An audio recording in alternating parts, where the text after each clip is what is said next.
Le premier cas, c'est Laïka, c'est un dalmatien femelle stérilisé de 10 ans qui vient me consulter pour un prurite principalement localisé au niveau de la face. Vous voyez que sur la slide, j'ai mis volontairement motif de consultation, parce que ça, je pense que c'est vraiment quelque chose d'important à dégager dans l'anamnèse quand un propriétaire vient vous présenter un cas. Je remarque souvent en consultation que les étudiants ont trop tendance à me parler du chien dans tous les sens, mais sans dégager le motif de consultation. Donc ça, c'est vraiment une question qu'il faut poser au propriétaire pour essayer d'y voir un petit peu plus clair. Donc, voilà le motif, et à vous de me poser des questions. Comme, attendez, j'essaie de passer la slide suivante. Oh là là, ça bug. À mon avis, ça va venir. Donc voilà, à vous de me poser des questions comme si j'étais la propriétaire du chien et que vous êtes le vétérinaire qui mène son enquête dermatologique, on va dire. Bah déjà, à quel point elle se gratte. Mais c'est un prurite qui est vraiment sévère. Depuis quand est-ce que cela a commencé? Plusieurs semaines. Euh, Est-ce Et qu'il y a eu une non, vas-y. Ouais, donc est-ce qu'il y a une évolution depuis ces semaines où ça a commencé? Bon, ça a été relativement vite intense comme prurite et ça reste intense, quoi. C'est stationnaire, mais ça a été d'emblée assez sévère et ça reste sévère comme prurite. Et elle vit dans un jardin ou elle vit dans un appartement, à la Non, campagne, en ça, ville. c'est plutôt la campagne et c'est un chien qui vit dans sa maison et qui a accès à un jardin, qui n'a pas de contact avec d'autres chiens, qui va pas spécialement en promenade. Elle reste chez elle.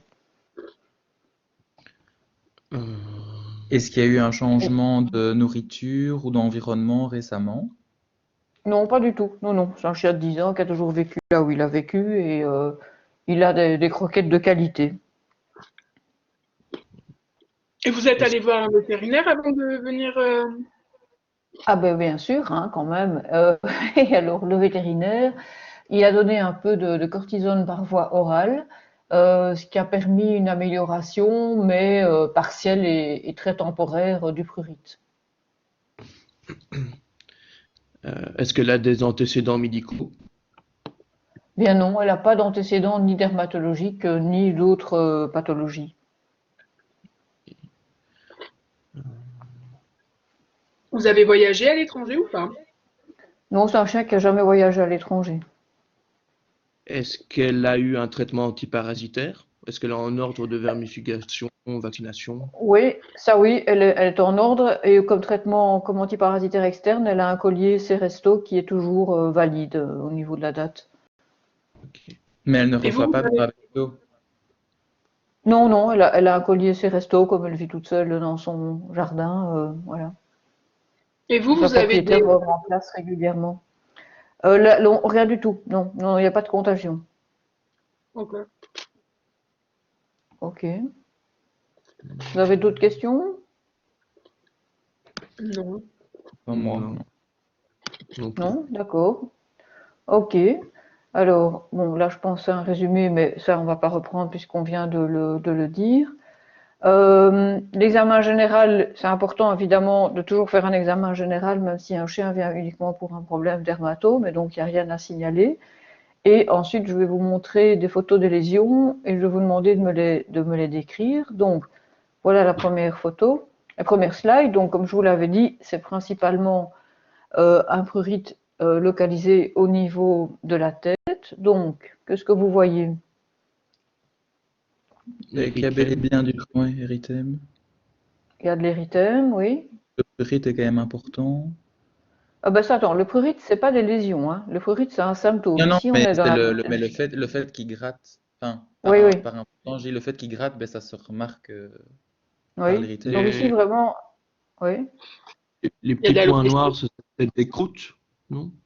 Oui, c'est des croûtes et des papulocroûtes. Mais sur la slide, on est bien d'accord, vous savez pas voir que c'est des papulocroûtes. Mais il y a des croûtes, des papulocroûtes, il y a de l'érythème et encore quoi? De l'alopécie au niveau de la Oui, tête, et de surtout la... parce que j'ai pas l'impression qu'aux Ouais. pattes, au corps, il y en ait. Non, c'est vrai, quand on voit ici le train avant, on voit la flèche là, ici. Oui. Oui. ou pas? Oui, d'accord. C'est vrai que quand on voit le trait avant du chien, bon, ben, effectivement, il n'y a vraiment que la face qui est atteinte. Donc, vous voyez qu'il y a des grosses croûtes un peu hémorragiques, là, ici au-dessus. Et donc, Mhm. effectivement, érythème, alopécie, des papulotes. Et il n'y a pas quelque chose qui vous frappe au niveau de la topographie quand vous regardez le chien de face, comme ça? Bah, c'est Surtout à autour gauche.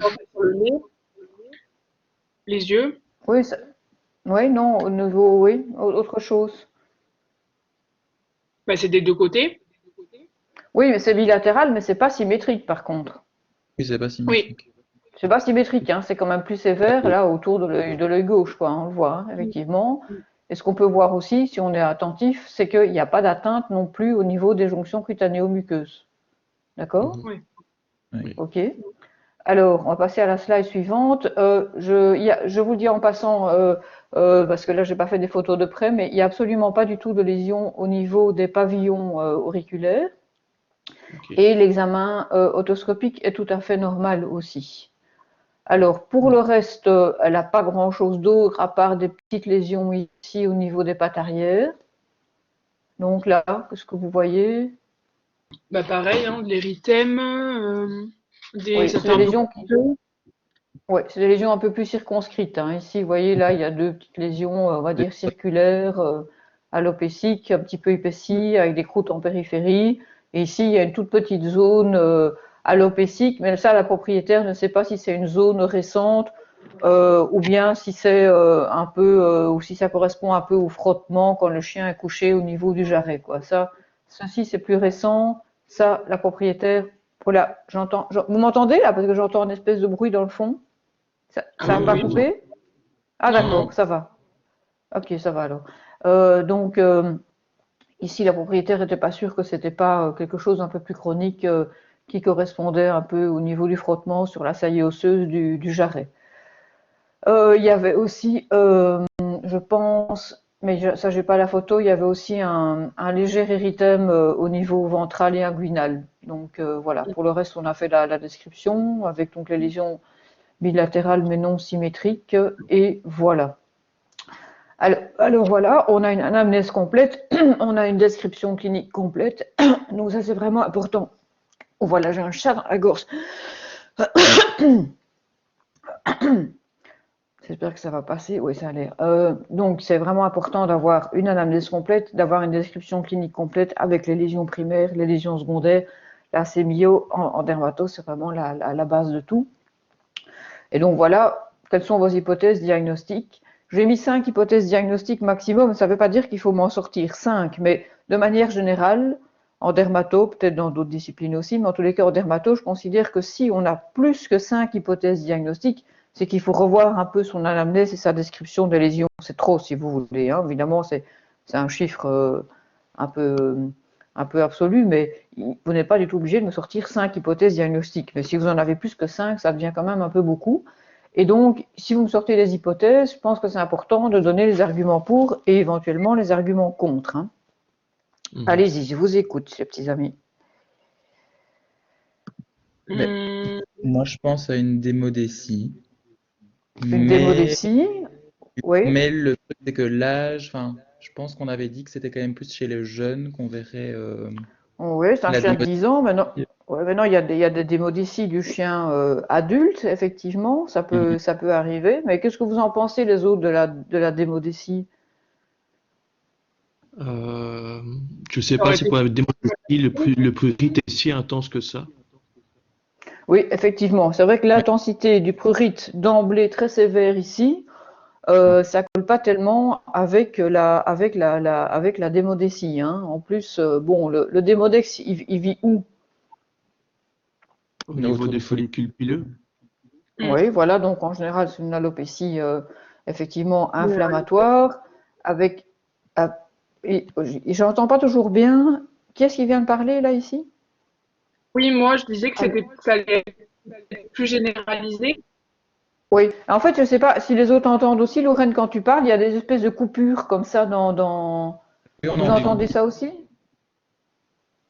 Pas On pour entend moi. que la- moi, par moment, j'ai des coupures dans le micro, comme ça. Enfin, donc, non, c'est pas forcément généralisé. C'est le démodex se vit dans le follicule pileux, donc on a plutôt des alopécies numulaires. Numulaire, ça veut dire en forme de pièces de monnaie, ou parfois un peu plus diffuse, mais ça part quand même, c'est une alopécie inflammatoire au niveau du follicule pileux, hein. Donc ici, on a plutôt une alopécie diffuse et qui paraissait traumatique au niveau de la face. Donc, honnêtement, dans les ectoparasitos, le démodex, on n'a quand même pas beaucoup d'arguments pour. Mais bon, c'était bien essayé.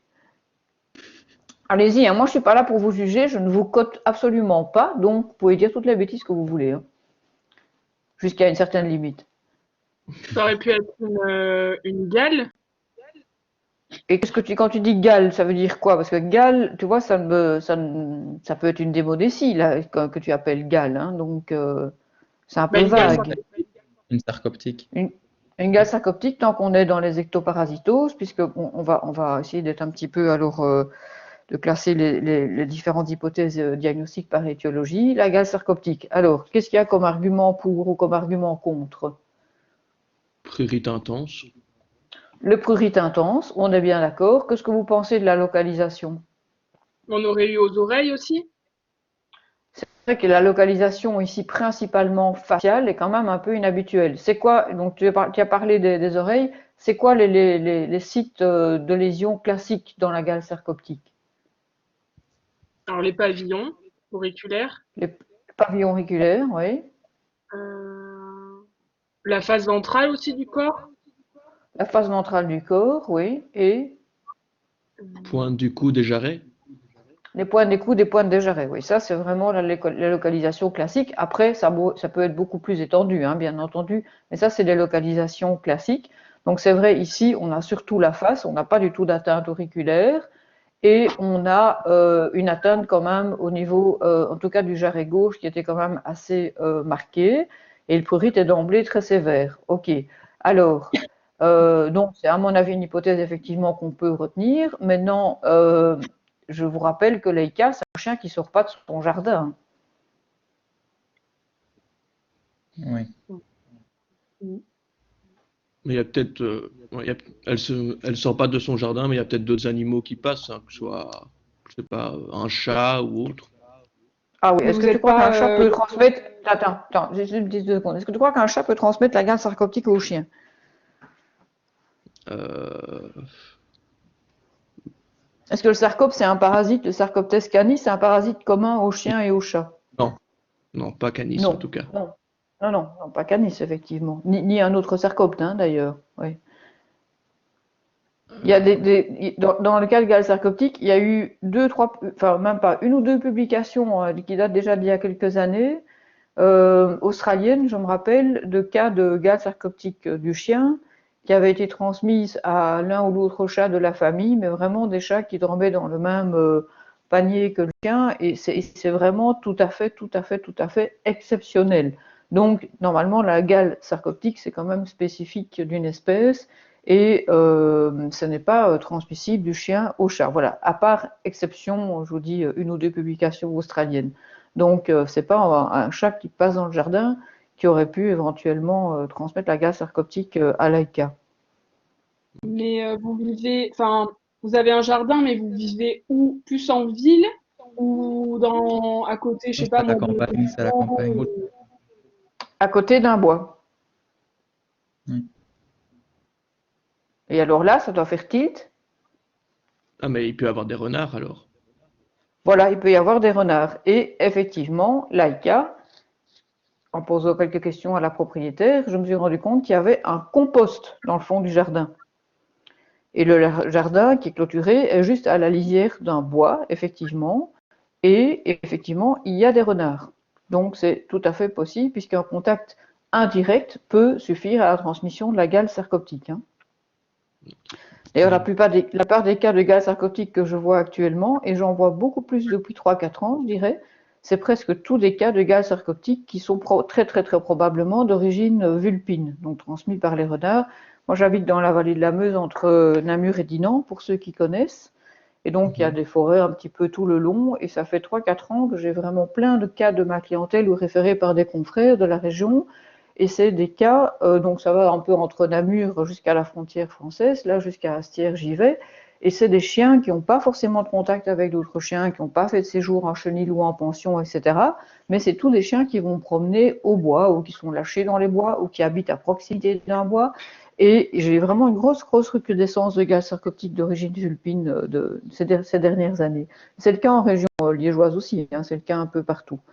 Donc, on a parlé des ectoparasitoses, on a parlé de la démodécie, qu'on a un peu écarté, la gale sarcoptique, on l'a retenue. Est-ce que dans les ectoparasitoses, vous pensez éventuellement à d'autres possibilités, ou bien est-ce que vous pensez à une autre catégorie d'étiologie possible pour l'AICA avec son prurite facial? Les puces, ça correspond pas. Enfin, on en aurait eu partout. Enfin, Oui, les puces, ça correspond pas, on est bien d'accord, parce que si, dans tous les cas, chez le chien, si on a une DAPP, parce que là, le prurite est quand même très intense, il ne pourrait pas s'expliquer par une simple infestation. Si on a une DAPP, on a obligatoirement des lésions où? Derrière les oreilles. Mais là où il peut se gratter Derrière, fortement. wow, derrière les oreilles. Non, Non, mais en cas de dermatite par allergie ou piqûre de puce, il y a quand même une localisation classique des lésions. le 2, Au niveau de la queue. Oui, la base de la queue, hein, la région lombosacrée, quoi, avec un espèce de triangle qui part de la queue et dont la pointe remonte vers le milieu du dos, d'accord? Ok. Ça, c'est la localisation classique. Après, ça peut être plus généralisé aussi, hein. Mais ici, dans le cas de l'AICA, une DAPP, non, ça paraît pas possible. En plus, je vous rappelle qu'elle, même si c'est pas l'antiparasitaire le plus actif, elle a quand même un collier Seresto qui est valable, qui est valide. Oui. on aurait pu Ok, penser à alors. Kéléthéma aussi, non? Mais bon, enfin, en Quel ectoparasite. est là au niveau de la tête, faut vraiment, Ouais. c'est où la principale localisation? Je suis d'accord qu'on peut le mettre dans les ectoparasitoses qui sont Mhm. prurigineuses, mais ici, je veux dire, là pour le coup, sans contact, je veux dire, genre chenille, pension, etc. C'est quand même, c'est déjà un parasite qui est un peu plus rare chez le chien.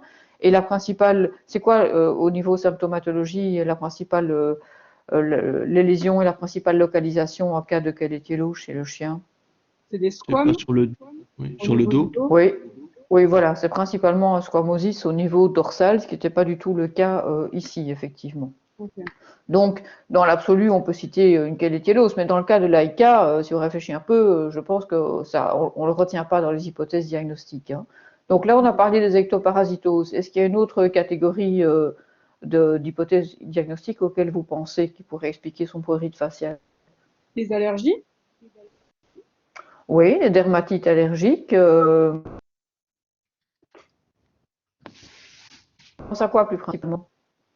Des allergies alimentaires?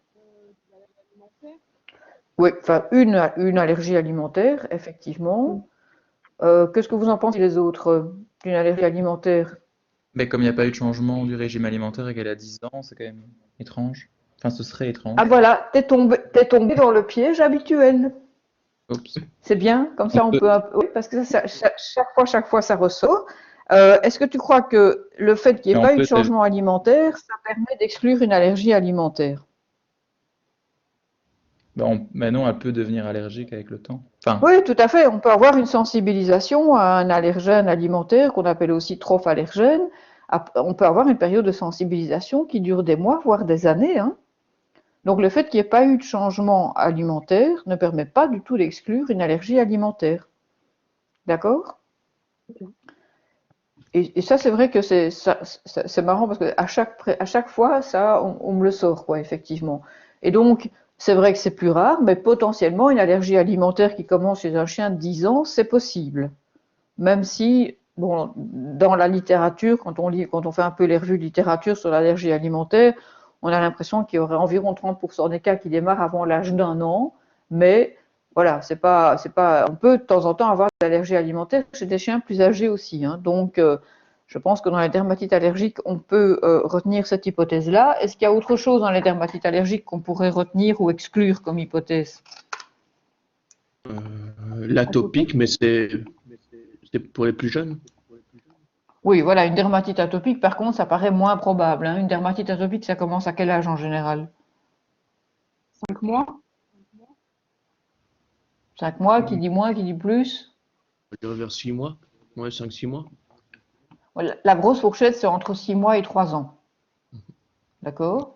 6 mois, en tous les cas, pour des races très prédisposées comme les bulldogs français, etc. Avant, on disait plus ou moins entre 1 an et 3 ans. Maintenant, je pense que c'est plus réaliste de dire que, en général, ça commence entre 6 mois et 3 ans. Après, on peut avoir parfois des sensibilisations un peu plus tardives, changements d'environnement. Quand même, c'est quand même un peu grave. Donc, on a des dermatoses qui peuvent commencer un peu plus tard, 5-6 ans aussi, mais la grosse fourchette, c'est entre 6 mois et 3 ans. Et on peut dire ici par rapport à l'AICA, donc on ne retient pas la dermatite atopique, on a rarement un produit aussi intense d'emblée dans une dermatite atopique. Hein. Et n'oublions pas qu'elle avait 10 ans et demi. Donc, ok, on fait le tour des ectoparasitoses et des dermatites allergiques. Est-ce qu'il y a autre chose à quoi vous pensez comme hypothèse ou pas chez l'AICA? Une dermatophytose? Une dermatophytose, eh bien, c'est pas idiot, parce qu'on peut avoir des dermatophytoses, effectivement, notamment transmises par des petits rongeurs, donc zoophiles ou bien d'origine tellurique, qui peuvent avoir une localisation faciale relativement typique, notamment Trichophyton madagrophitès, par exemple, Microsporum versicolor. Mais en général, on a alors des lésions qui sont beaucoup plus bilatérales et symétriques et qui peuvent presque mimer d'ailleurs une maladie auto-immune.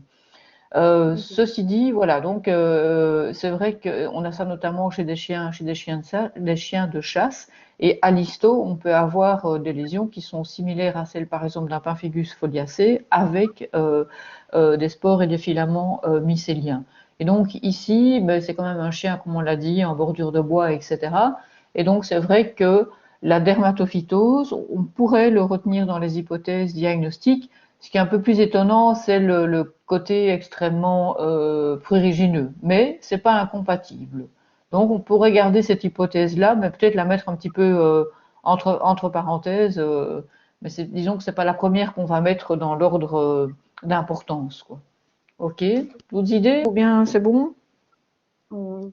Allez, on passe aux examens complémentaires. Donc, sur base de ce qu'on a raconté là au niveau des hypothèses, qu'est-ce qu'on va faire comme premier examen complémentaire? On pourrait faire un raclage. Oui, et même avant de prendre de l'huile minérale, une lame de microscope et une lame de bistouri pour racler, il y a autre chose que vous pouvez tester sur le chien.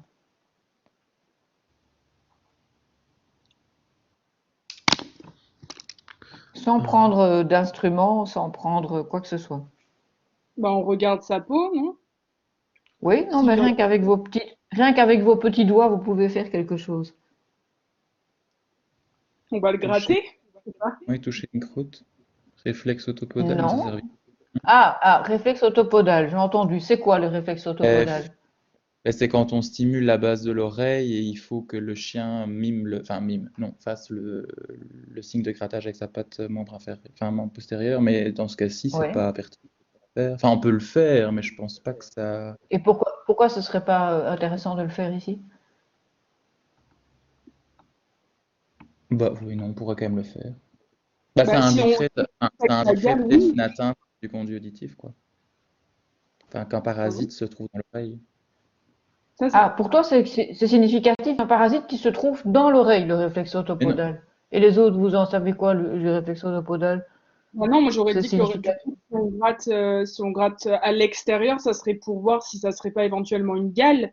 Dans l'oreille, ouais. c'est pas quand on a plus des otites ou Ouais, Là, c'est un ouais. réflexe audito. Mhm.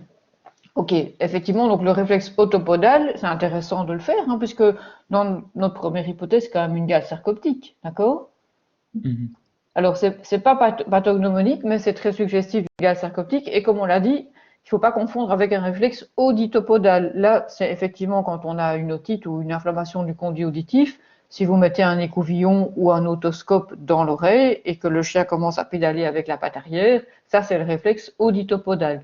Tandis que dans le réflexe autopodal, on va frotter donc principalement où le bord du pavillon auriculaire. Il y a une zone bien précise où on Au va niveau de frotter. au niveau de la duplicature. Oui, c'est ça qu'on appelle la zone de Hébran, avec un H qui est une zone d'habitat préférentiel du cercopte. Alors, je vous ai remis ici une étude un petit peu ancienne, mais que je trouve vraiment très marrante, qui a été publiée en 2001 par un vétérinaire allemand, Ralf Müller, qui est un type brillantissime, si, entre parenthèses, qui a évalué le réflexe, en anglais ils disent pinal pédal, donc le réflexe orthopodal dans le diagnostic de la gale sarcoptique. C'est une étude qui porte sur 588 chiens, donc 55 avaient eu un diagnostic de certitude de gale sarcoptique, donc des raclages positifs. Il y en a quand même 82% qui ont un réflexe orthopodal positif. Et sur ces 55 chiens, il y en avait 73% avec des lésions du pavillon auriculaire. Et dans ce cas-là, il y avait 90% des chiens qui avaient un réflexe orthopodal positif. Et donc, du coup, ça nous donne quand même une spécificité de 98,3%, ce qui est quand même pas négligeable, hein, on est bien d'accord. Alors ici, Laika, effectivement, elle n'avait pas de lésion du pavillon auriculaire, eh bien, le réflexe orthopodal était quand même positif. Donc, ça devient quand même fort intéressant. Donc, ça ne mange pas de pain de faire le réflexe orthopodal. Hein. Alors, ensuite, qu'est-ce qu'on fait comme examen complémentaire alors? Mais du coup, le raclage, Le raclage, oui, ou même des raclages, parce que le sarcopte, c'est pas si facile à trouver. Où est-ce qu'on va racler? Il vit où le sarcopte? dans les follicules, non. Le stratum corneum. Voilà, il creuse des galeries dans la couche cornée, hein, et la femelle va pondre ses œufs dans le fond des Et galeries. faut pas Dans le follicule gratter pileux, sur la peau. c'est le démodex. Hein, oui. Donc vous allez racler où et jusqu'où, comment? Mais Bah, pas la sur les. surface, J'ai pas entendu parce que quand vous parlez en même temps, c'est compliqué. Vas-y, à Laurent. la surface de la peau. Oui, à la surface de la peau, mais où par rapport aux lésions, quoi, je veux dire. Moi, j'aurais dit pas sur les croûtes, parce que je pense que sur les croûtes, il faut. Enfin, dans mon souvenir, il fallait pas faire sur les croûtes, mais Oui. peut-être en bordure de lésion, alors du coup. Oui. Et les autres, vous en pensez quoi? Euh, Moi, en périphérie des lésions, je me rappelle, c'était pour la teigne. Oui, Hum, exact. Ouais. Donc, Mais donc ici, il faut quand même racler là où il y a des lésions. Alors, voilà. quand il y a, de manière préférentielle, quand il y a des lésions, par exemple, quand il y a des squames au bord du pavillon auriculaire, ça c'est vraiment une zone intéressante comme tout à racler. Au niveau des coudes, des jarrets aussi, bien entendu, il faut éviter les lésions qui sont trop croûteuses parce qu'effectivement, là, c'est plus difficile d'avoir le sarcopte. Vous n'êtes pas obligé d'aller jusqu'à la rosée sanguine, hein, puisque ça c'est nécessaire pour le démodex puisqu'il vit dans le follicule pileux, donc ça ne doit pas être aussi profond dans le cas de la gale sarcoptique. Mais si vous êtes à rosée sanguine, c'est pas une faute non plus. Et l'idéal, c'est de racler au niveau donc des zones érythémato-squameuses, quand il y en a par exemple au niveau des coudes, etc., et au niveau des papulocroutes, qui sont un peu qui correspondent en fait au point d'entrée des femelles sarcoptes ovigères qui vont aller pondre leurs œufs. Et donc, on Alors, racle la euh, croûte pour oui, on peut le. racler au niveau des petites papulocroutes, quoi, hein, mais pas si tu as un gros paquet de croûte très épais, par exemple au niveau d'un coude, là, c'est pas intéressant d'aller racler. Hein. Évidemment, il faut mettre un petit peu en périphérie dans ce cas-là, des grosses croûtes. Mais quand il y a des petites papulocroutes, notamment au niveau, par exemple, ventral, ici le chien n'en avait pas, mais c'est souvent là qu'on les trouve, là, c'est des lésions intéressantes à racler, effectivement. Et ici, elle en avait donc au niveau de la tête. Hein. Alors, raclage Laïka, voilà ce qu'on trouve. mais c'est un œuf. Ouais, un œuf. Un œuf. Et ça, vous savez ce que c'est, les espèces de machins bruns, là? Pas des squames? Non. On t'entend pas, Lorraine. Ah, c'est pas des squames? On t'entend mieux comme ça. À mon avis, tu n'es pas toujours bien devant ton micro ou ouais. Non, c'est pas des squames, hein, ça. C'est beaucoup plus petit. Mais ça peut pas être comme Bah, des crottes, des déjections Et des- du du parasite. sarcopte. Du C'est des sang. caca de sarcopte. On appelle ça des pelets, en fait. Ok. Ce truc brun là. Je sais pas pourquoi ça s'appelle comme ça, parce que moi les pelés, c'est ce que je mets dans mon poêle à peler, mais bon. Alors ici, j'ai fait quand même de multiples raclages. Je n'ai trouvé qu'un œuf. Alors, on n'a pas de sarcopte adulte. Enfin, étant donné, je veux dire, les lésions, l'anamnèse et les hypothèses diagnostiques, quand on a un œuf comme ça, c'est le diagnostic d'une gale sarcoptique. Mais Le seul œuf. Allô? Oui. Oui, mais je Oui. n'ai pas entendu après. si on n'en avait pas eu, est-ce qu'on peut vraiment l'exclure au final? Parce que Non, je pense Ah quand non, même, non, parce bien que sûr, hein. Non, non, non, on a non. D'ailleurs, le lait. ici, regardez. Attendez, ça c'est la slide suivante, justement. Le raclage cutané, il a quand même une faible sensibilité diagnostique, hein, même chez un chien avec un réflexe orthopodal positif. Selon les ok, publications, il est positif dans seulement 20 à 50% des cas. Et donc, évidemment, si on a un acarien adulte, c'est mieux, mais même si on n'a qu'un seul œuf ici, c'est spécifique, hein. Parce que, ok, on va dire, ah oui, mais c'est un œuf, mais on ne sait pas si c'est un œuf de cercops, c'est un œuf d'acarien. Enfin, je veux dire, le seul autre œuf d'acarien qui ressemble à ça chez le chien, c'est un œuf de Kellettiella, mais qui est en général un peu plus grand et qui colle quand même pas du tout ici avec la clinique. Donc, ok. je reviens vite sur le raclage. Donc, on peut éventuellement couper les nécessaires chez les chiens à poil long, favoriser donc les zones d'habitat préférentiel du cercopte au niveau des pavillons auriculaires, des jarrets, des coudes, les lésions primaires papulo-croûteuses, hein, qui correspondent, comme je le disais, c'est ce qu'on appelle les boutons de Gall au point d'entrée de la femelle cercopte ovigère. Et il faut éviter les lésions trop chroniques, trop épaissies, remaniées par le prurite. Mais vous avez vu, en conclusion, je mets un raclage négatif ne veut rien dire, hein. Donc, si votre raclage est négatif, ça n'exclut pas du tout l'hypothèse d'une gale sarcoptique. Et dans ce cas-là, qu'est-ce qu'on fait? Ben, on traite quand même, même si, enfin, si Voilà, on si fait, beaucoup de choses nous indiquent que ça peut être ça, ben, on fait quand même le oui, traitement. oui, on fait un diagnostic thérapeutique. On traite quand même, hein. On ne met pas ça de côté. Contrairement, par contre, à un autre parasite où là, on va, en gros, on ne va traiter que si on les voit. C'est lequel? Le Démodex. Voilà, Démodex, hein. Le Démodex, on le trouve dans 95 à 99% des cas, hein. C'est vraiment, de temps en temps, on peut avoir des cas de démodécie occulte ou éventuellement des localisations où c'est particulièrement difficile de le mettre en évidence, mais le Démodex, on le voit au microscope et donc, en principe, on ne fait pas de diagnostic, d'épreuve thérapeutique avec la démodécie, hein. Ok. On traite si on voit les Démodex. Alors, bah, ici je vous ai remis, même si la photo n'est pas très bonne, un acarien, un sarcopte adulte, hein, pour vous montrer ce que ça, pour vous rappeler ce que c'est au microscope, avec les petites épines triangulaires là sur la face dorsale du corps. Quand vous cherchez un parasite, toujours faire quoi au microscope? Le plus faible grossissement. Oui, mais autre chose. Hum, Toujours fermer partiellement le diaphragme. ah, ok. D'accord? Parce que si vous laissez le diaphragme ouvert, ce sera beaucoup moins évident de les voir.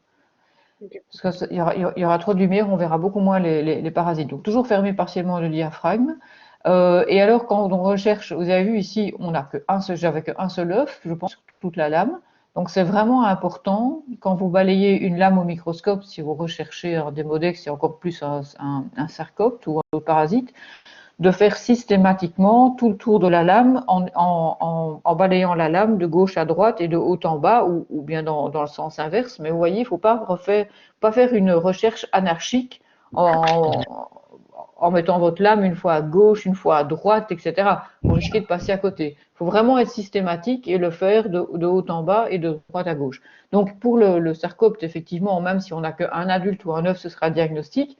Pour la démodécie, c'est intéressant de faire toute la lame aussi, même si vous trouvez par exemple rapidement les démodex, pour avoir quand même une appréciation, on va dire, semi-quantitative de la quantité de parasites sur la lame. Alors, bon, on a notre diagnostic, là, on est bien content. Qu'est-ce qu'on va faire? Qu'est-ce qu'on va proposer comme traitement pour l'AICA, pour sa gale sarcoptique? On peut donner encore des antiparasitaires. Pourquoi tu dis encore des antiparasitaires? Mais Bah, c'est pas des champs. elle avait un collier déjà, Oh, mais le collier Seresto, c'est pas actif contre une gale sarcoptique, hein? oui, oui, non, mais je veux dire, on peut rajouter des antiparasitaires, Oui, enfin pour. on va donner autre chose. Et qu'est-ce que vous privilégieriez ici comme traitement? Un Euh, Bravecto. Bravecto, ça fait 3 mois chez même chez les chats. Ouais, ouais. Et les autres, Euh, avec toi aussi, ou bien une autre idée? on peut pas aussi donner du Strongol? Le Stronghold, il est enregistré pour la gale sarcoptique, oui, c'est de la sélamectine en spotone. En général, on recommence alors de le donner de manière un petit peu plus fréquente que ce qui est marqué sur la notice, hein. Normalement, c'est une fois par mois. Pour une gale sarcoptique, on a plutôt tendance à le donner 3 fois à 15 jours d'intervalle. L'Advocate aussi est enregistré pour la gale sarcoptique en spotone et lui contient de la moxidectine. Mais effectivement, ma préférence va nettement aux produits qu'on donne par voie orale, comme le Bravecto ou toutes les autres isoxazolines qui sont sur le marché, hein. Donc le Bravecto, il a une durée d'activité de 12 semaines. Il y a aussi le Simparica, le Nexgar ou le Credelio qu'on donne une fois par mois, qui sont tout à fait actifs aussi, hein, donc jamais eu d'échec. Et c'est vrai qu'on n'a pas le biais de l'application du Spotone, qui est quand même pas toujours voilà, bien mis par le propriétaire. Donc le produit par voie orale, on est sûr à 100% de l'absorption. S'il y a des enfants dans l'environnement ou quoi, ben, il n'y a pas de risque de contact avec le produit en spotone sur le chien et c'est quand même radicalement efficace. Qu'est-ce que vous savez de la durée de vie du cercope? Le cycle du cercope, il dure combien de temps? C'est 21 jours, enfin 3 semaines à peu près. Oui, c'est ça, 28 jours. Donc, c'est important de prévenir le propriétaire que, une fois qu'on aura donné notre Simparica ou notre Bravecto, le chien ne va pas arrêter de se gratter du jour au lendemain. En général, il faut une bonne quinzaine de jours pour voir une nette différence au niveau clinique parce que la plupart des produits acaricides agissent surtout sur les acariens adultes et moins sur les œufs et sur les larves.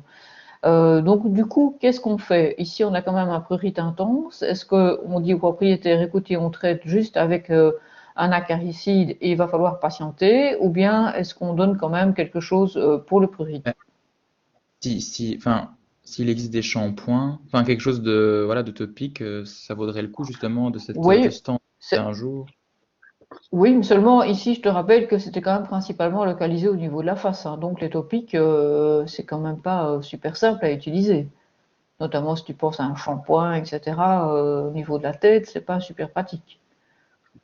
Non, mais si c'est trop, comment dire, si c'est trop douloureux pour l'animal, enfin, si ça l'empêche de vivre correctement, on peut peut-être donner des corticos ou Ça n'avait pas trop Oui, fonctionné. corticos. Oui, qu'est-ce que vous en pensez des corticos? Et il l'avait déjà reçu et ça n'avait pas été Oui. miraculeux. Alors, bon, les corticoïdes, c'est pas vraiment indiqué quand on a une infection parasitaire, hein, que ce soit des Modex ou autre chose.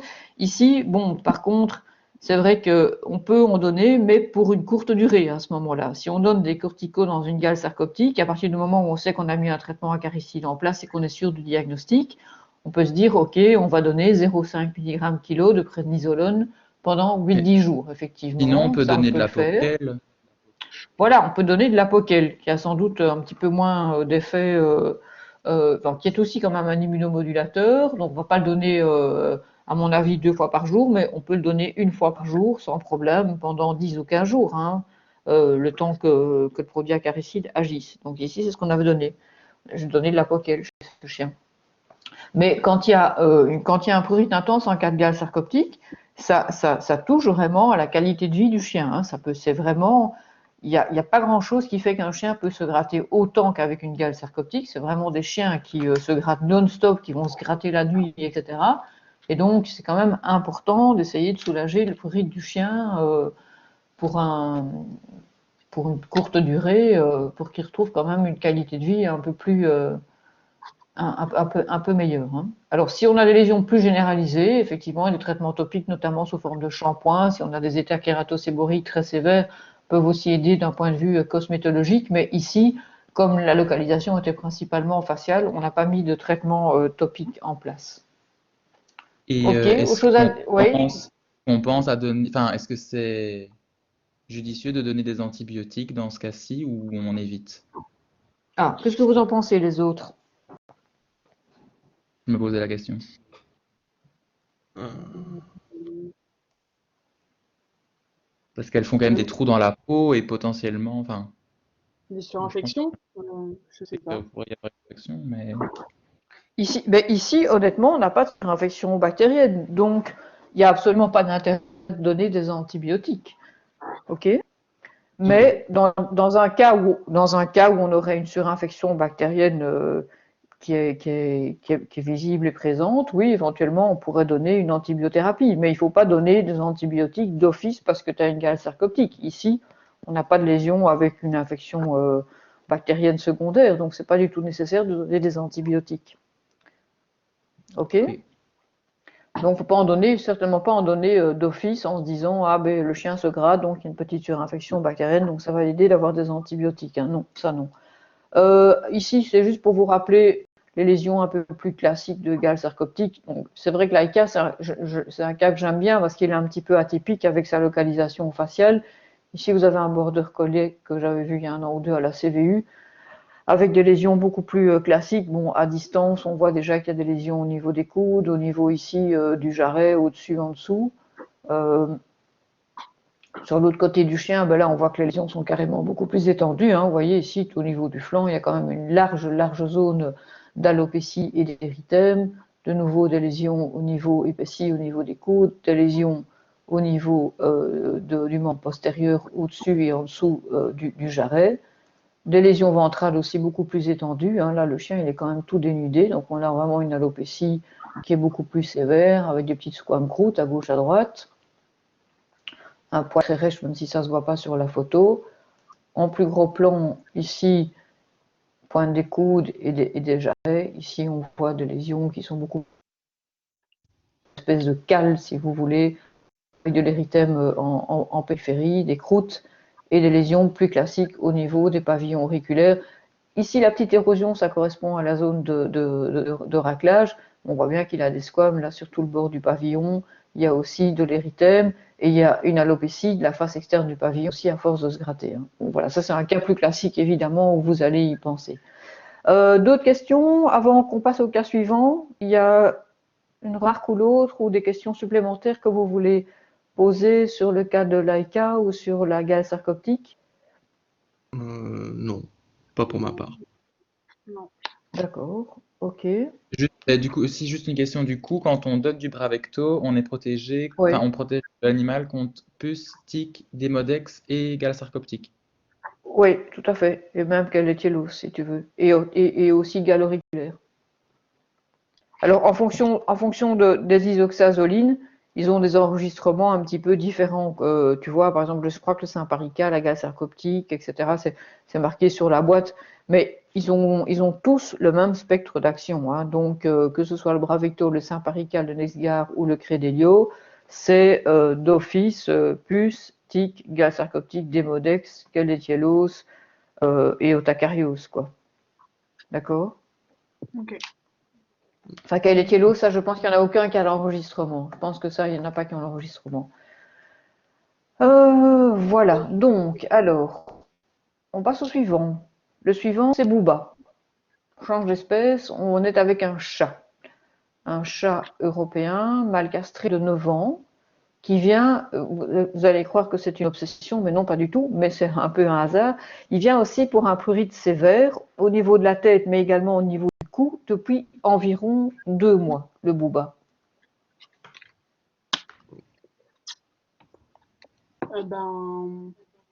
Attends, juste une petite seconde. Attends, juste une petite seconde. Romane, t'es toujours avec nous? Oui, oui, je suis là. Allô? Oui. Ah, parce qu'il me semble qu'on ne t'entend pas beaucoup.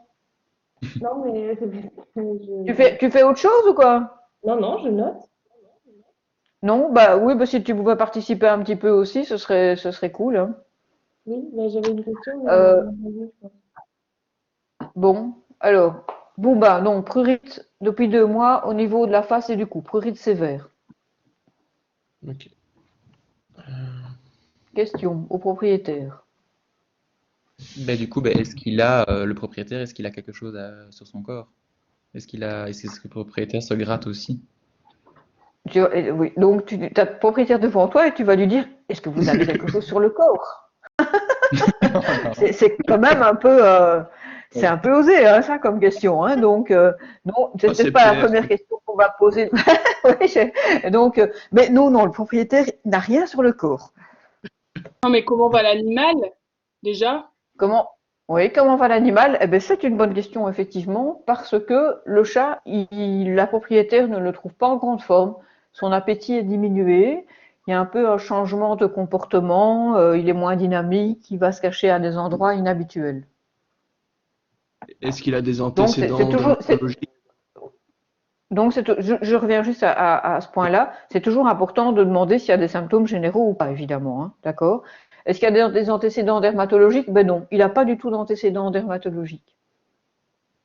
Il n'a Et jamais même eu de des problème de antécédents peau. médicaux autres. Ni d'autres antécédents médicaux, effectivement. Donc jusque-là, il Ah. n'a jamais eu de problème. Est-ce Et qu'il votre mange? vétérinaire, il a fait quoi? Non. Qu'est-ce qu'il mange? Ça, j'ai entendu l'autre question pas. Il mange des croquettes du commerce. Et pour répondre à la question que vous allez me poser d'office, non, il n'y a pas eu de changement dans son alimentation. Ok. Et votre vétérinaire, quand vous l'avez amené la première fois, qu'est-ce qu'il en a pensé? Est-ce qu'il a fait quelque chose? Ben oui, alors effectivement, il y a eu un petit traitement avec de la prednisolone à 1 mg par kilo pendant une semaine. Ça a permis une amélioration des démangeaisons, mais ça a récidivé dès l'arrêt. Et le vétérinaire a aussi donné des pipettes de Stronghold. Et donc là, il a reçu récemment 2 fois une pipette de Stronghold à 3 semaines d'intervalle. Et il n'y a pas eu d'amélioration, il y a, voilà, ça récidive, quoi, ça Non, revient. oui, non, ça va pas.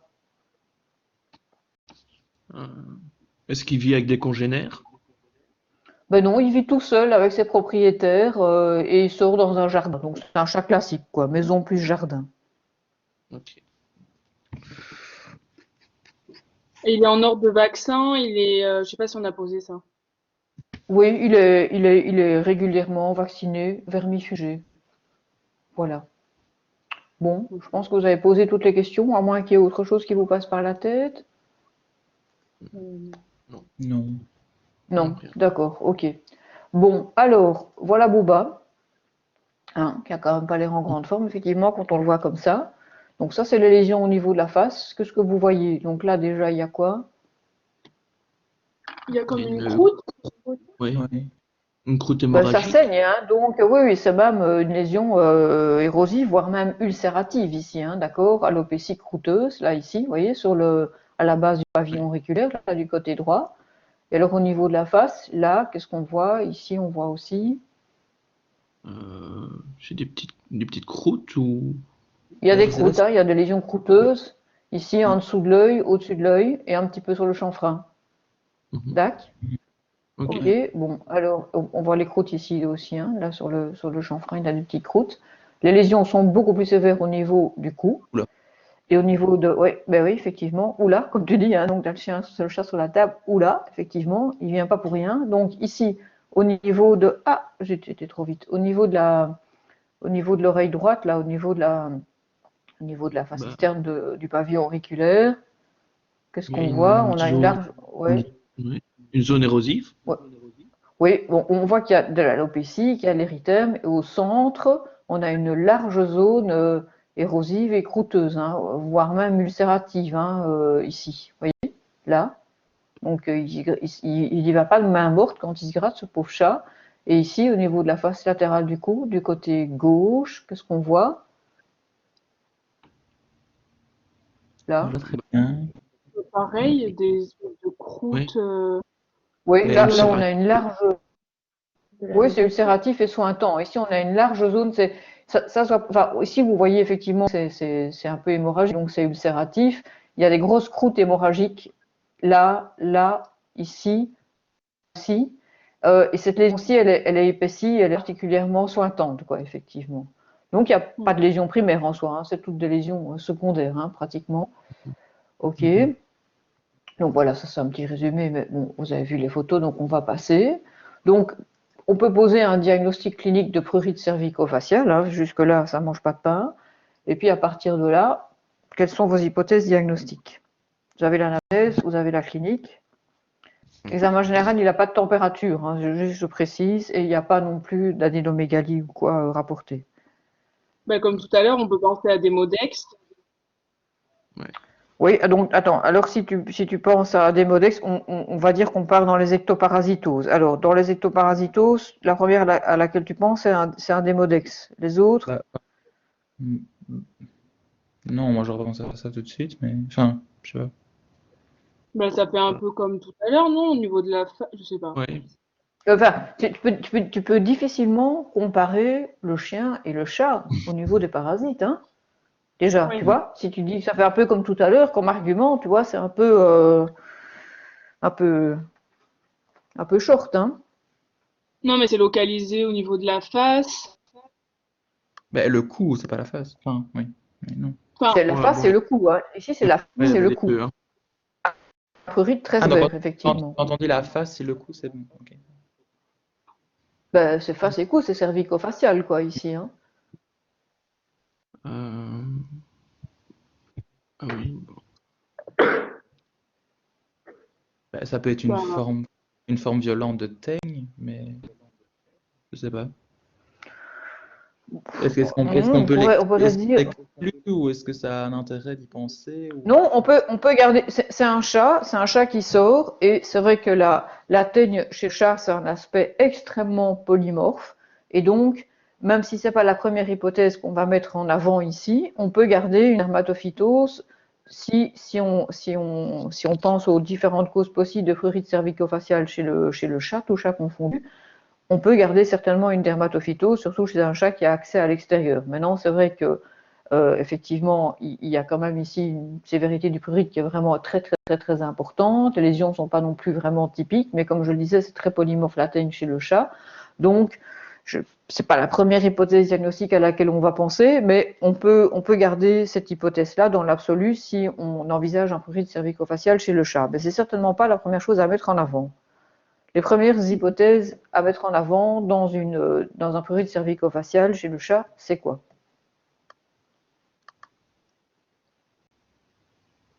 ben, en ectoparasite toujours? Non, non, Une dermatite allergique?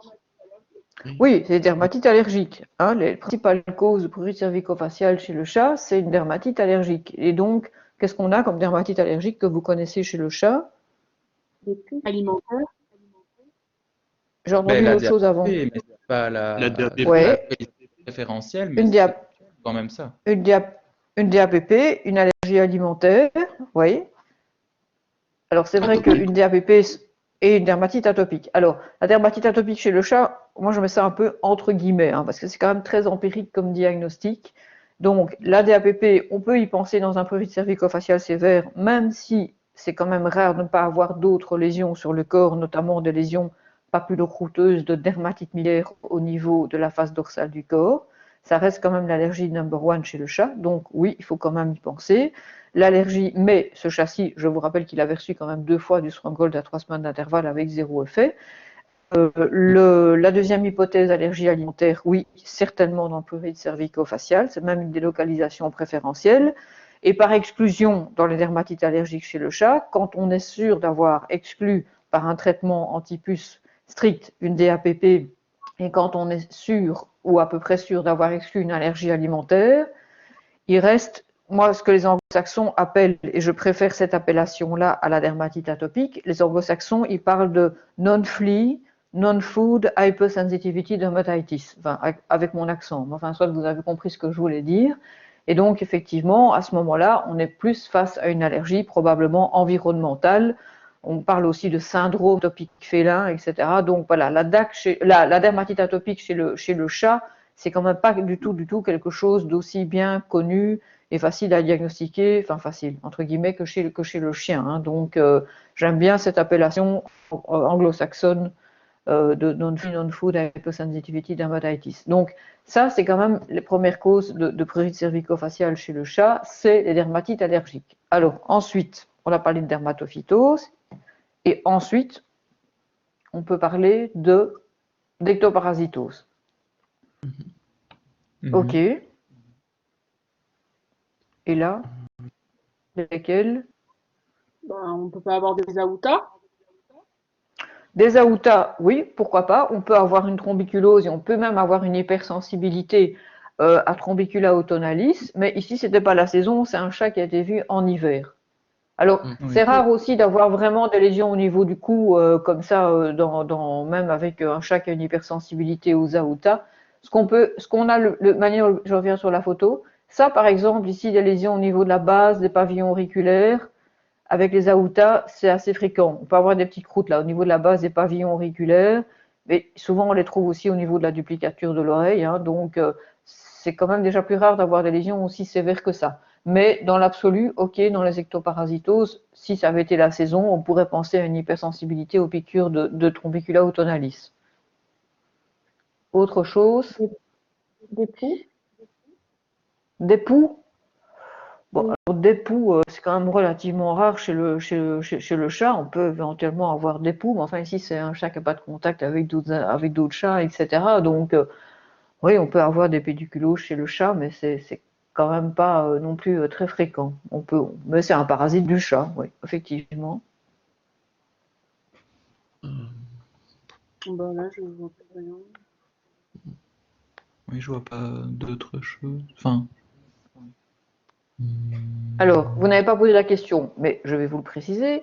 Ici, on a évidemment, il faut faire un examen otoscopique quand on a un prurite cervico-facial, et il n'y avait rien du tout dans les oreilles.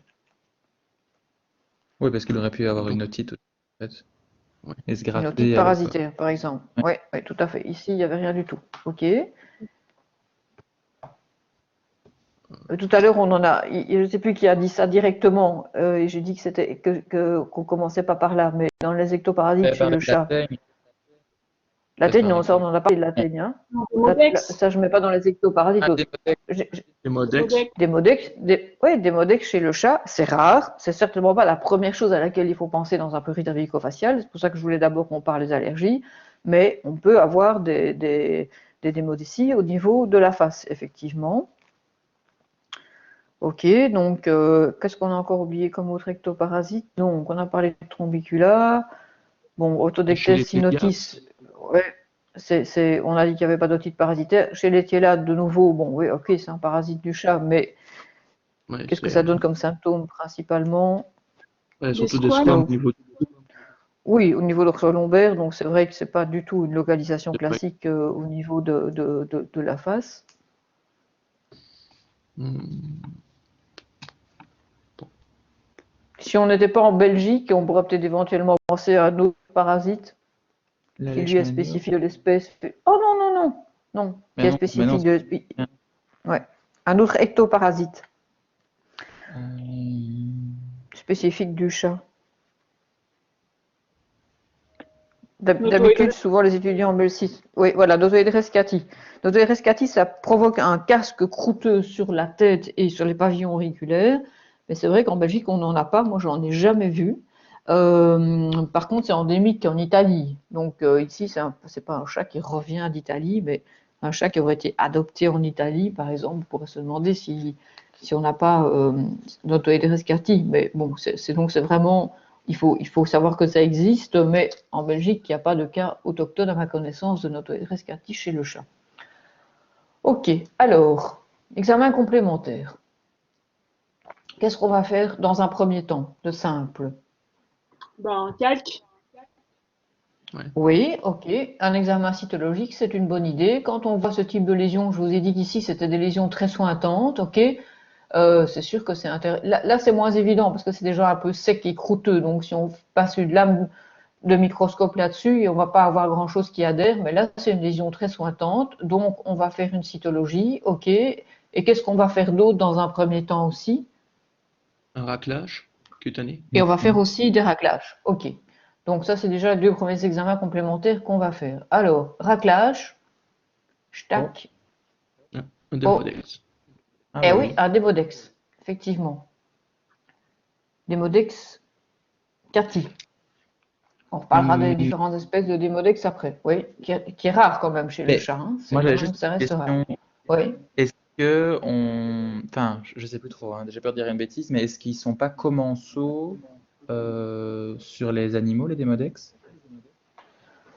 Enfin, en nombre Oui, c'est pas. raisonnable, hein, mais. Oui, enfin, chez le chat, c'est quand même plus rare, mais c'est effectivement, c'est très rare un démodex chez le chat. Chez le chien, on a l'habitude de dire effectivement que le démodex, pas vraiment un commensal, mais parce que ça reste un parasite. faible nombre, effectivement. Mais non, c'est vrai que tu peux prendre un chien normal et le racler 50 fois, tu ne vas jamais trouver de démodex, hein. Donc, chez le chien, chez le chat, je ne pense pas qu'il y a ce genre d'études. Je pense que chez le chien, il y a eu l'une ou l'autre étude pour voir l'incidence de la présence du démodex chez des chiens qui n'ont absolument aucun symptôme dermatologique. Je ne me rappelle plus exactement dans quoi ça a été publié. Je ne pense pas que c'était très significatif non plus. Mais donc, c'est vrai que chez le chien, le démodex est transmis par la mère au chiot durant les premières heures de la vie et chez la plupart des chiens sains vivent probablement avec un petit nombre de parasites infinitésimales et indécelables dans leur peau sans que ça pose de problème. Donc probablement c'est effectivement la même chose chez le chat aussi. D'accord. Mais donc en trouver chez le chat, par contre, c'est pas du Ouais. tout une incidence, hein. Pas Mhm. du tout, hein, d'accord, ok.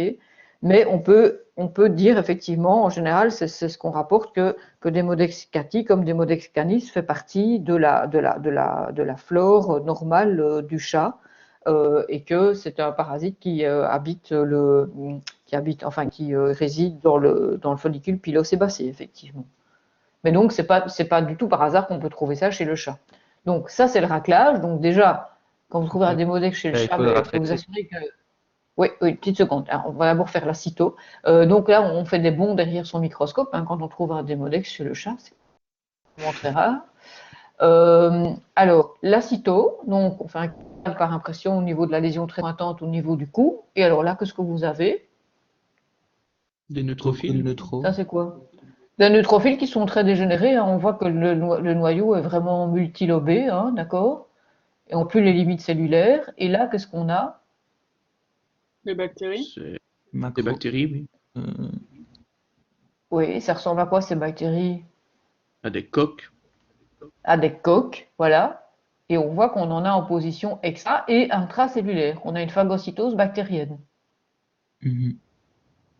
D'accord? Puisque vous voyez les coques là, entre les incisions les incisions d'un noyau de neutrophile. Là, Ouais. ok?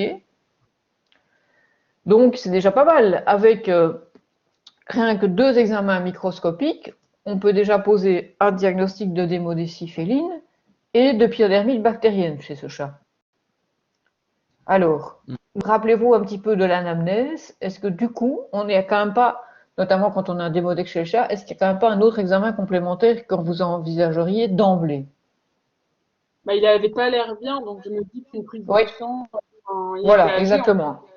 Ça ferait Oui, pas mal. bonne idée. On va faire un bilan sanguin, hein, parce que démodex chez le chat, démodex cati principalement, c'est souvent quand même associé à des problèmes sous-jacents. Et alors, moi ici, c'est trop petit, mais donc je vais vous lire le truc. Donc, au niveau de la bioche, ben, tout est relativement normal. Par contre, il y a au niveau globule rouge, la formule est normale aussi, il n'y a pas d'anémie, mais il y a quand même une diminution du nombre de globules blancs, avec principalement une neutropénie. Disons que cette neutropénie, elle est modérée. On est à 1277 et en valeur absolue, c'est 2500 à 12 500 par millimètre cube. Donc on a quand même une neutropénie modérée.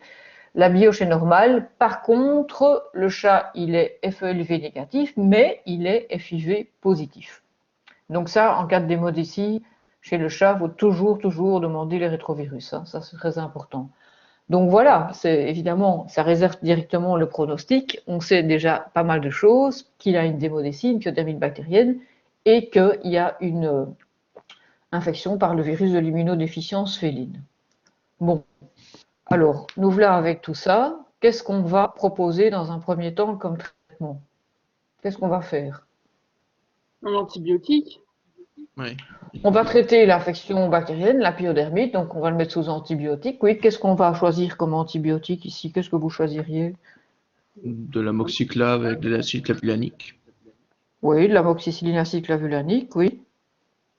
Ça me semble Euh, un bon choix. Éventuellement, ou sinon, un autre choix. Hop, j'ai pas entendu, ça a coupé. Acéphalique. Une céphalexine, éventuellement aussi, ça pourrait convenir. Donc, on va traiter la pyodermite bactérienne et puis on va traiter quoi encore? Belle Démodex. Ah, un antiparasitaire. Oui, effectivement, on va traiter le démodex. Alors, il n'y a pas vraiment d'antiparasitaires qui soient enregistrés pour la démodécie féline? Bah, C'est le Bravecto, non? Il est chien-chat, lui. Oui, oui, enfin, il y en a un pour le chien, un pour le chat en spotone. Donc, effectivement, les isoxazolines sont efficaces. Donc, chez le chat, il y a un peu moins de choix que chez le chien. Il y a le Bravecto en spotone qui agit 12 semaines. Il y a le Stronghold Plus qui contient de la sélamectine mais qui contient aussi du sarolaner.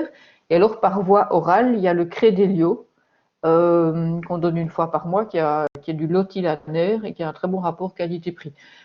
Ici, à l'époque, le Credelio n'était pas encore commercialisé, donc le chat, il a reçu une pipette de Bravecto et il a reçu, dans un premier temps, on lui a prescrit de l'amoxicilline acide clavulanique.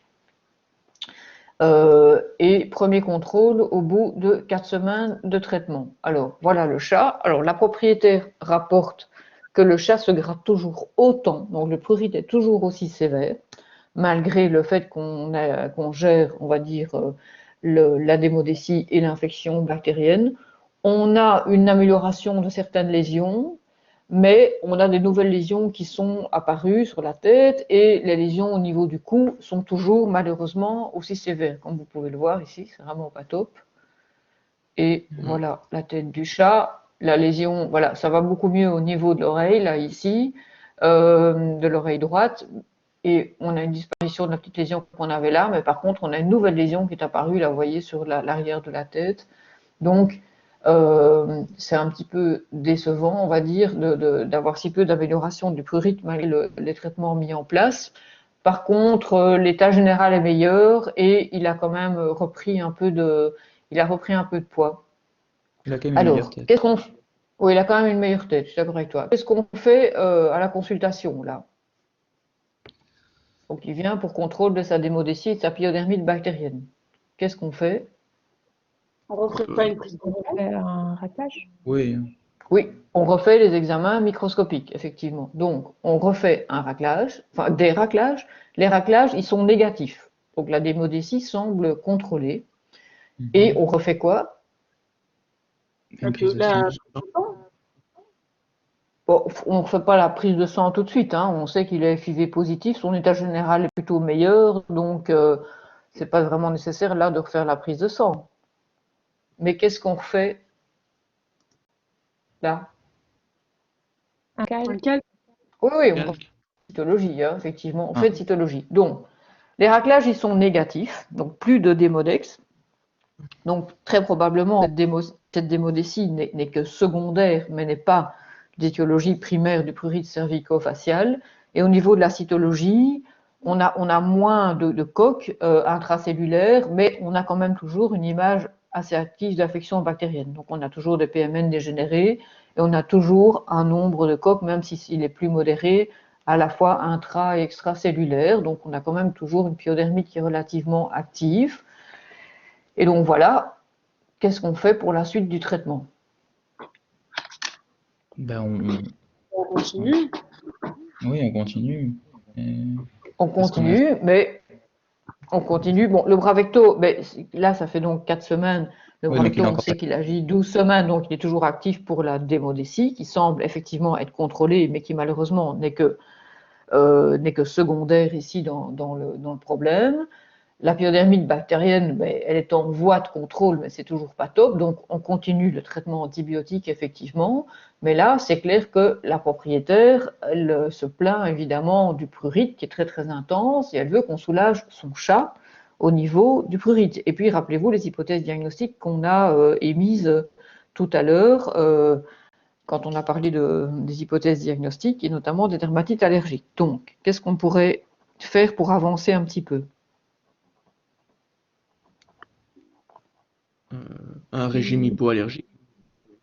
Oui, un régime hypoallergénique, un régime d'éviction, ça me semble une bonne idée, effectivement, puisque là, c'est sûr qu'il faut qu'on aborde d'autres hypothèses diagnostiques, notamment les dermatites allergiques. Ça n'aurait pas eu de sens de le faire dans un premier temps, hein, bien entendu, alors qu'on avait déjà des démodex et une pyodermite bactérienne, hein. Mais là, maintenant qu'on a contrôlé la démodécie, on peut sérieusement penser aux dermatites allergiques. Donc on peut proposer un régime d'éviction, mais la propriétaire, elle ne veut pas faire de régime d'éviction, elle veut qu'on soulage en fait l'animal. Est-ce qu'on peut donner de la poquelle au chat? Est-ce qu'on peut donner la poquelle au chat?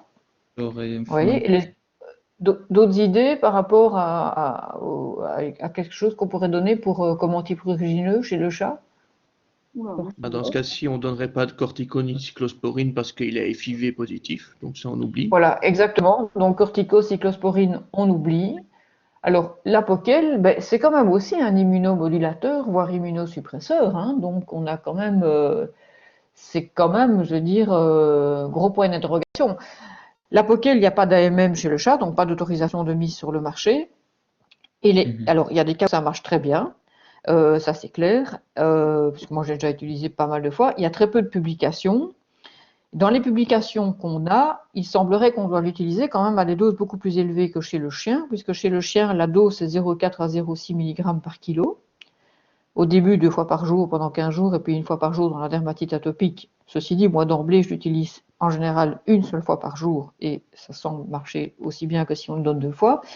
Et chez le chat, les doses qui, semble-t-il, ressortent des petites études cliniques qu'il y a eu sur du court terme, c'est 1 mg par kilo matin et soir.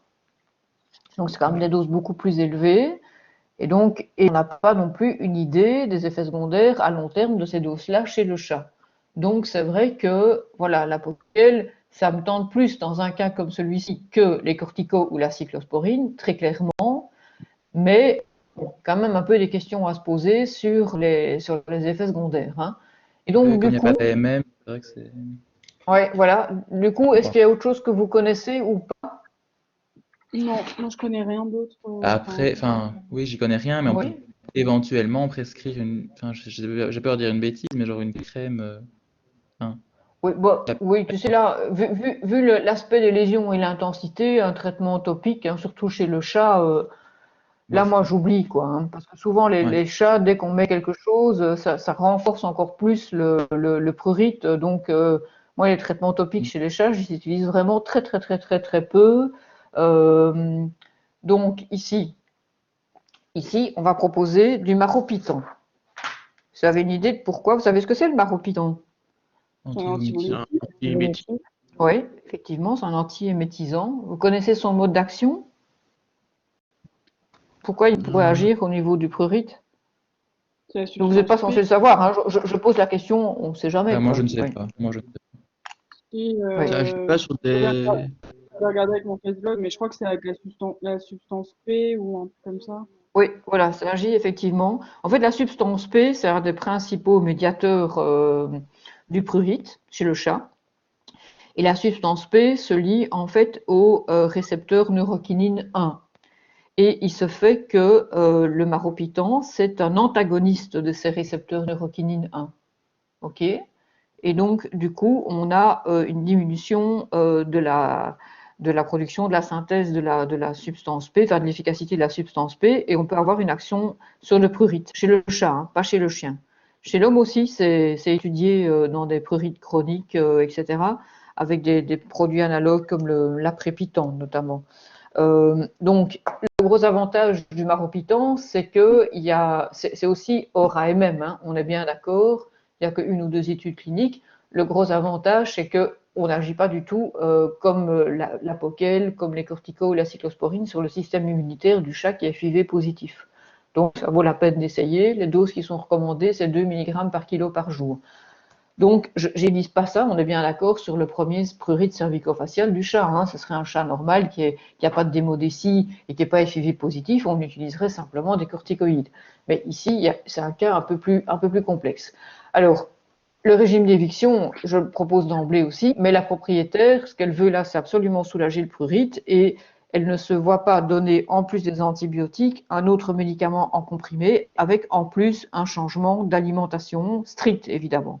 Ce qu'on peut comprendre, hein, c'est pas toujours aussi, je veux dire, là, entre la théorie et puis ce que le propriétaire est capable de faire en pratique, malheureusement, il y a quand même un gap et il faut quand même en tenir compte. Le but, c'est quand même d'essayer de soulager l'animal et que le propriétaire revienne. Donc, on continue les antibiotiques et on prescrit du maropitant. Et là, au bout de 3 semaines, alléluia, le chat ne se grave plus. Disparition du prurite. Donc là, c'est quand même, ça fait quand même du bien pour le chat et la propriétaire.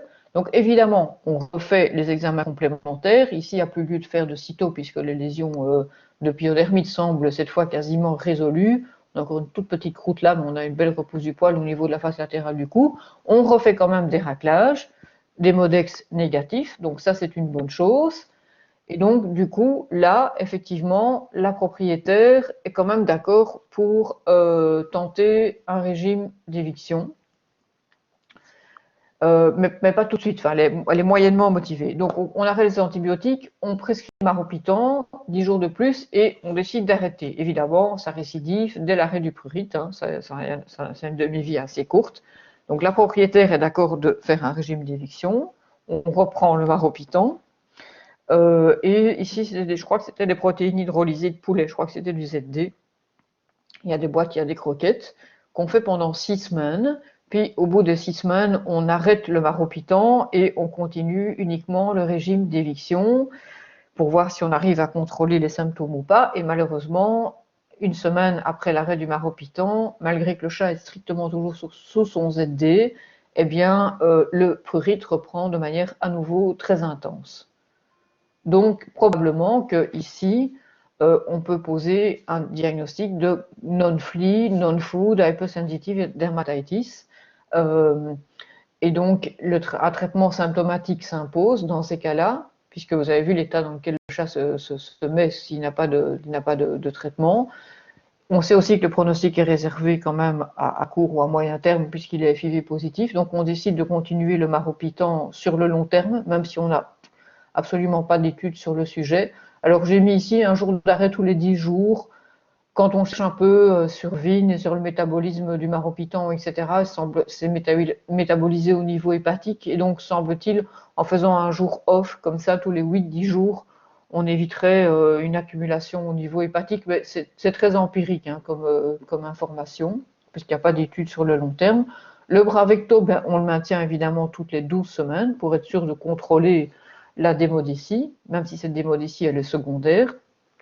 Et 6 mois plus tard, le chat est toujours parfaitement contrôlé au niveau dermato, mais par contre, il y a une grosse dégradation de l'état général et le chat est euthanasié par la vétérinaire traitant qui me tient au courant.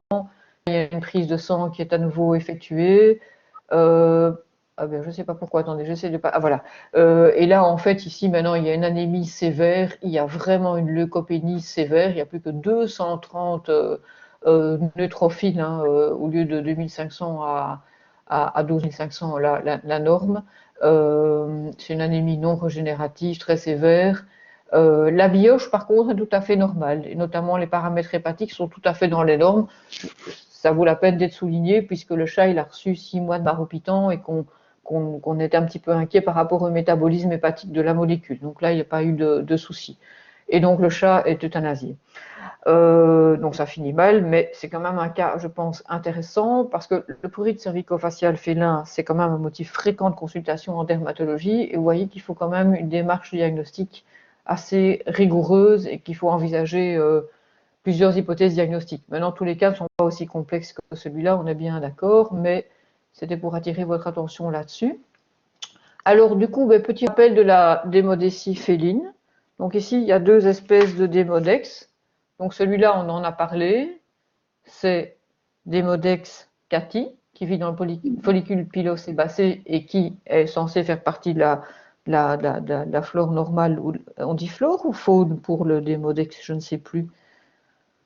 Bon, je dirais faune, oui. J'ai dit flore tout à l'heure, mais je pense que c'est plutôt la faune. On est bien d'accord. On est bien d'accord. Donc, il vit dans le follicule pilosébacé. Et alors, celui-là, c'est quoi? C'est le petit gros, comme je l'appelle.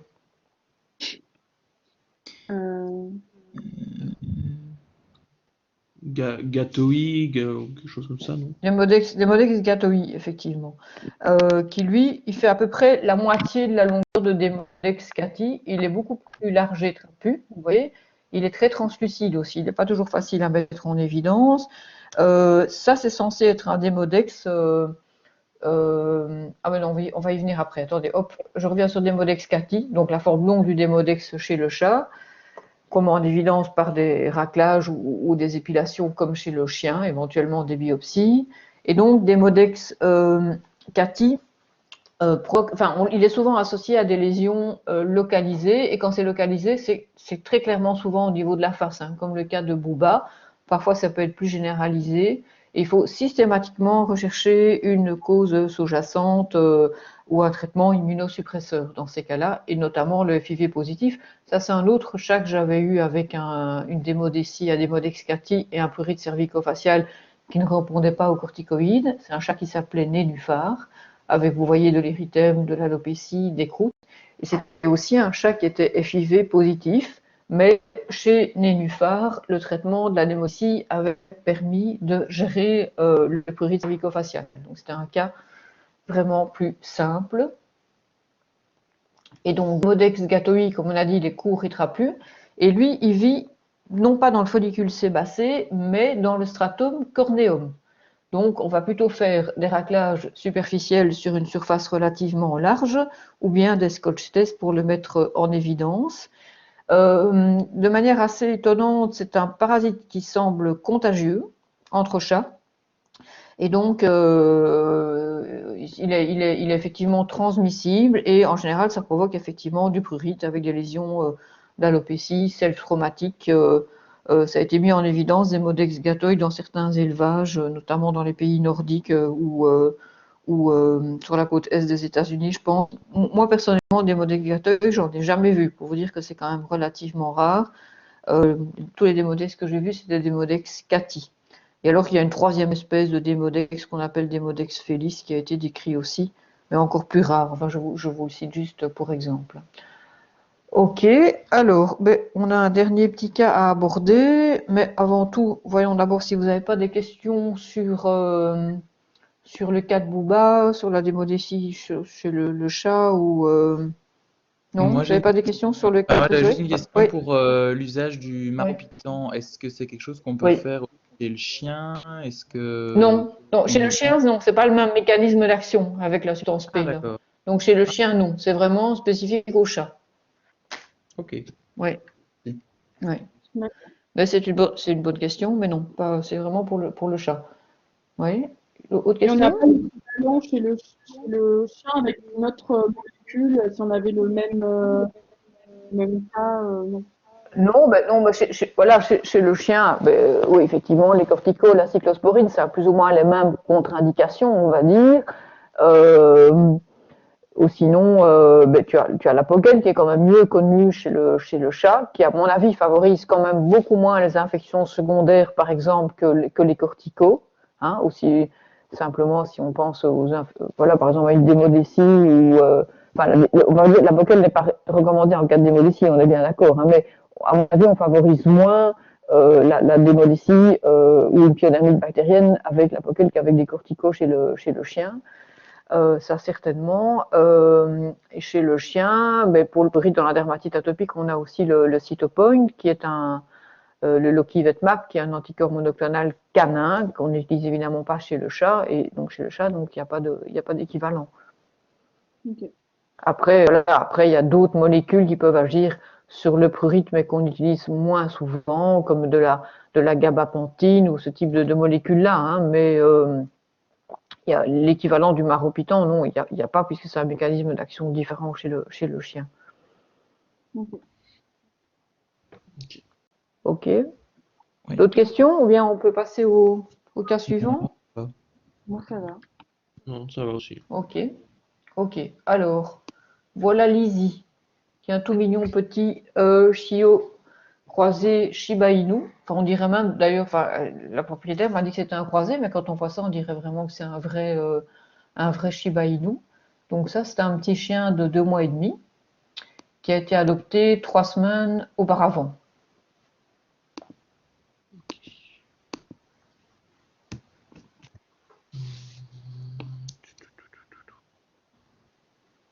Et donc, est-ce que vous avez des petites questions à poser? Et du coup, depuis quand le Oui, motif de alors, le motif de la oui. consultation? D'accord. ça. Mais le motif de le motif de la consultation, en tous les cas, c'est voilà, ces lésions cutanées qui sont arrivées assez brutalement au niveau de la face depuis quelques jours. Est-ce qu'il se gratte? Non, il y a pas de, il y a pas de prurite. Et il va Est-ce que ça, comment, l'animal, à la maison? Mais le petit chien, là maintenant, il va mieux, il va bien. Euh, mais effectivement, il a eu des symptômes généraux. Donc, une semaine après son adoption, il a eu de l'hyperthermie, une légère boiterie. Il semblait avoir mal aux muscles masticateurs. Donc, la propriétaire a été consultée chez sa vétérinaire qui a donné quelques jours une petite dose d'anti-inflammatoire non stéroïdien. Ça reste quand même un chiot de 2 mois et demi, donc on n'a quand même pas trop donné des INS à long terme. Et donc, ça n'a pas amélioré les symptômes du chien. 3 jours après, il y a eu une aggravation de son état général. Il était vraiment abattu, avec toujours de l'hyperthermie. Donc du coup, attendez, je vais faire la slide suivante parce que je ne sais plus tout par cœur. Oui, du coup, il a eu une prise de sang qui était tout à fait normale, excepté une forte augmentation des CRP. La vétérinaire a lancé un dosage d'anticorps acétylcholine et elle a donné une petite dose de cortico. Donc, c'est un petit chien qui doit faire, à mon avis, à vue de nez, quand je le vois comme ça, 4-5 kilos. Donc, il a dû recevoir pendant quelques jours 0,5 mg kilo. Et il a reçu aussi de la céphalexine. Et donc, le chien s'est amélioré rapidement au niveau de son état général. Mais les lésions cutanées sont apparues en quelques jours. Donc voilà, on vient me le montrer dans cet état-là. Donc, qu'est-ce qu'on fait d'abord avant de s'occuper des lésions cutanées, puisqu'on sait qu'il y a eu des symptômes généraux? Un examen Un examen général? général, Vraiment général. Oui, c'est encore plus. on fait un bon, oui, bien sûr, on fait un bon examen général dans un premier temps. Donc, le chiot n'est plus hypertherme à ce stade-ci. Par contre, il a une adénomégalie, mais vraiment très marquée des ganglions sous-mandibulaires. Son appétit est, voilà, le chien est en meilleure forme. Il n'est pas encore au top de sa forme, mais il est en meilleure forme que quand les symptômes sont apparus là, une semaine ou deux auparavant. Alors, qu'est-ce que vous voyez là au niveau des lésions? Qu'est-ce qui vous frappe d'abord au niveau topographie? Là, je reprends Mais que c'est hyper localisé au niveau du contour de la truffe et des babines, et encore pas toute oui, la vallée. Et un peu les yeux, oui, oui, tout à fait. Et c'est symétrique, Bilatéral. bilatéral. bilatéral et symétrique, hein, ici par contre, d'accord? C'est tout à fait bilatéral et symétrique quand on voit le chien. Et effectivement, c'est une atteinte au niveau des jonctions cutanéo-muqueuses. Ouais. Oui, là, autour des yeux aussi. Ok. Alors, qu'est-ce qu'on voit là? Comment vous décririez un peu les lésions? Ben, c'est pas croûteux. Si, c'est croûteux, hein? C'est croûteux? Ah, Oui, oui, ouais. c'est squamo Bah croûteux. oui. C'est squamo croûteux. Ouais. Il y a des zones qui ont l'air un peu plus hémorragiques. Oui, ils sont un petit peu érosifs, quoi. C'est érythémateux, voire érosif sous les croûtes. Et il y a aussi un gonflement, hein, une tuméfaction là, des babines. D'accord? Ok. Ah Donc oui. c'est tuméfié, il y a un gonflement. Donc il n'y a pas d'atteinte de la truffe, hein. Par contre, comme vous le voyez, il y a de l'érythème, de l'alopécie, des petites zones érosives et il y a des squamcroûtes. Mais là, à ce stade-ci, il n'y a pas de lésions primaires, effectivement, des lésions secondaires. Et donc les lésions sont bilatérales et symétriques et associées à une adénomégalie sous-mandibulaire importante.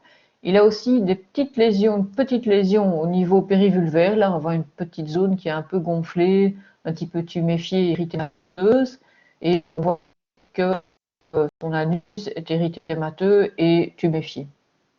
Donc il y a aussi des lésions au niveau d'autres jonctions cutanéo-muqueuses. Ok. Donc c'est ça qu'il faut retenir quand on voit ce petit chien, c'est l'atteinte des jonctions cutanéo-muqueuses et l'aspect bilatéral et symétrique, et évidemment aussi la présence, enfin le fait qu'il y a eu des symptômes généraux et que là on a qu'il a été hypertherme, etc. Et que là on a quand même une adénomégalie aussi. Alors quand vous voyez ça, qu'est-ce que vous vous dites?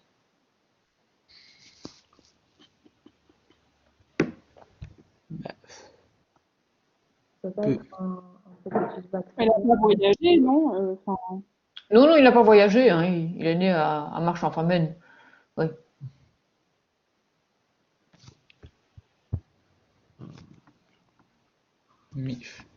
J'ai envie de dire genre Microsporum canis, mais je sais pas. Ouf, Ouais. directement, on voit une dermatophytose, un petit chien qui ne surquasit pas.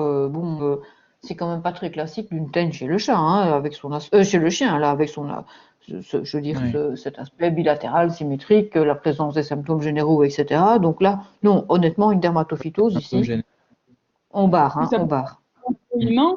Après, je sais pas, je connais Attends, pas toutes les. rapproche-toi un peu de ton micro, Lorraine, parce qu'on n'entend pas tout.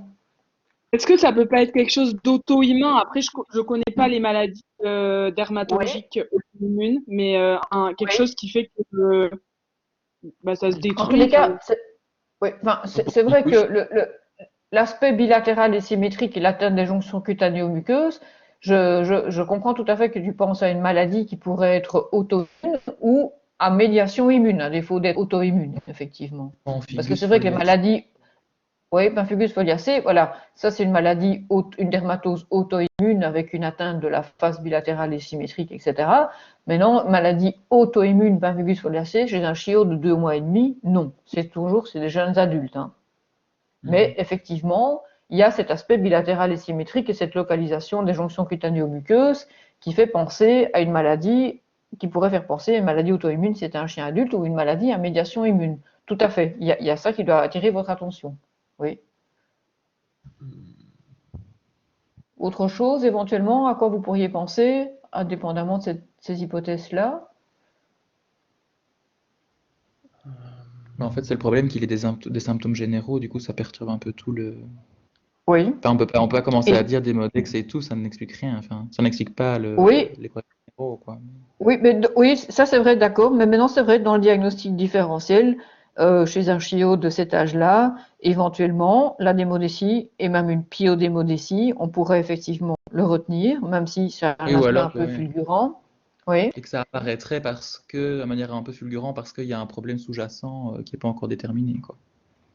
Enfin, je sais oui, pas. oui ou non. Mais Faut en pas- tous les cas, dans le diagnostic différentiel ici, je pense que la démodécie, on peut le garder, et peut-être autre chose.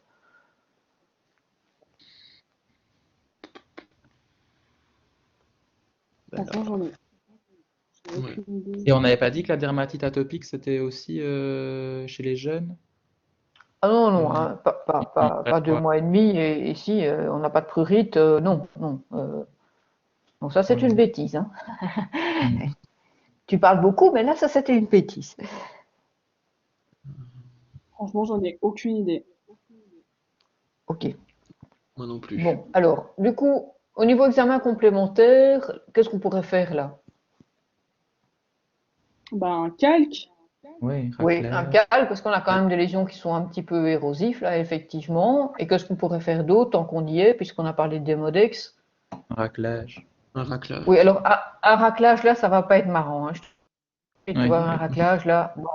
Donc, à des localisations comme ça, ou des localisations éventuellement périoculaires, mais là, il n'y a pas de péché autour des yeux, il vaut mieux faire une épilation à ce moment-là mm. et regarder effectivement au niveau de la base des poils si on n'a pas arraché des démodèles avec les follicules pileux, hein, parce que là, un raclage, là, chez un chien de 2 mois et demi, bof, il ne va pas être copain avec le vétérinaire, hein, donc non, plutôt une épilation. Ok, alors, la cyto. Ah oui, beaucoup de neutraux. Une On trop, a ouais. beaucoup de neutraux. Ouais. Qu'est-ce qu'on a aussi, des grandes cellules comme ça, là? Des Mm. macrophages. Des macrophages. On a beaucoup de macrophages. Oui. Des neutraux. Et qu'est-ce qu'on n'a pas? Pas de bactéries. Bah, des bactéries, il n'y a pas vraiment de bactéries. Voilà, on n'a pas de bactéries. Ouais. Donc, on a un infiltrat pyogranulomateux stérile. Ça devient vachement intéressant. Ça devient vachement intéressant parce que chez le chiot, il y a une urgence dermatologique qui s'appelle la dermatite pyogranulomateuse stérile, qu'on appelait aussi dans les bouquins pyodermite ou cellulite juvénile stérile. Mais j'aime moins le terme pyodermite ou cellulite parce que ça fait trop bactérien, alors qu'en fait ici c'est un problème qui est stérile, hein. Quand on dit pyodermite, en général, ça évoque la présence de bactéries. Et donc, c'est une urgence dermato, c'est la seule urgence dermato chez le chiot, donc c'est pour ça que c'est toujours intéressant à connaître. Ça survient en général chez des chiots entre l'âge de 3 et de 16 semaines. Parfois, ça peut être un petit peu plus tardif. Ça peut arriver dans n'importe quelle race, mais il y a, semble-t-il, certaines prédispositions raciales chez le teckel, le setter gordon, le labrador, le golden retriever, mais ça peut être très variable. J'ai déjà vu ça chez des chihuahuas, enfin toutes sortes de races. On ne sait pas ce que c'est. On suppose que c'est une pathologie à médiation immune, mais on ne connaît pas du tout l'étiologie, même si dans certains cas, la vaccination a éventuellement été évoquée, mais ça arrive aussi chez des chiots qui n'ont pas reçu le vaccin. Il peut y avoir des symptômes généraux, hyperthermie, abattement, systématiquement adénomégalie et parfois boiterie, effectivement. Donc, c'est vraiment des lésions d'apparition très brutale. Il peut y avoir des lésions primaires qui sont le plus souvent des pustules, enfin des vésiculopustules, mais on va dire plutôt des pustules. Il y a presque toujours au niveau de la face, donc cet aspect tuméfié et très gonflé, avec ensuite des lésions secondaires qui vont rapidement apparaître parce que les pustules vont éclater. Et donc le plus souvent, quand on voit l'animal, il n'y a pas de lésion primaire pustuleuse, on va avoir de l'alopécie, de l'érythème, des croûtes, un exudat purulent. La localisation classique, c'est la face, le museau, le menton, la région périoculaire, comme chez Lizzie, le petit croisé Shiba Inu. Dans certains cas, on peut aussi avoir une atteinte des pavillons auriculaires et même une otite stérile, une otite purulente stérile. Et dans certains cas, mais pas systématiquement, une atteinte des autres jonctions cutanéo-muqueuses, donc au niveau autour de l'anus, de la vulve, au niveau de l'extrémité du fourreau et même parfois de la base des griffes. Et parfois, on a des lésions de paniculite pyogranulomateuse stérile qui se manifestent sous forme donc, de nodules sous-cutanés dans ce cas-là. Et ça, c'est plus rare. Voilà ici un autre cas que j'avais vu chez un petit chien, je ne sais plus si c'est un dratar ou un cortal parce que je les confonds tout le temps. Je ne sais plus. Vous savez, vous, si c'est dratar ou cortal, ça? Non, je sais pas. Aucune Non, idée. enfin bon, c'est l'un des deux. Enfin, oui, j'ai pas entendu. Je pense que c'est un cortal, mais je suis pas sûre non plus. Ouais, peut-être plus. Alors, petit chien super sympa. Je m'en rappelle franchement, Samba, il s'appelait. Vraiment très très chouette. Alors ça, c'est un chien qui avait déjà développé les lésions depuis plusieurs semaines. Et donc, il vient me voir parce qu'il a des lésions au niveau de la face. Vous voyez que les lésions ici sont beaucoup moins sévères que dans le cas de Lizzie.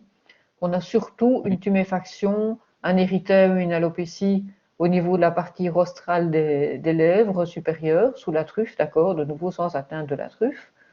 On a quelques petites lésions ici, quelques petites croûtes, à mon avis, résiduelles sur le chanfrein.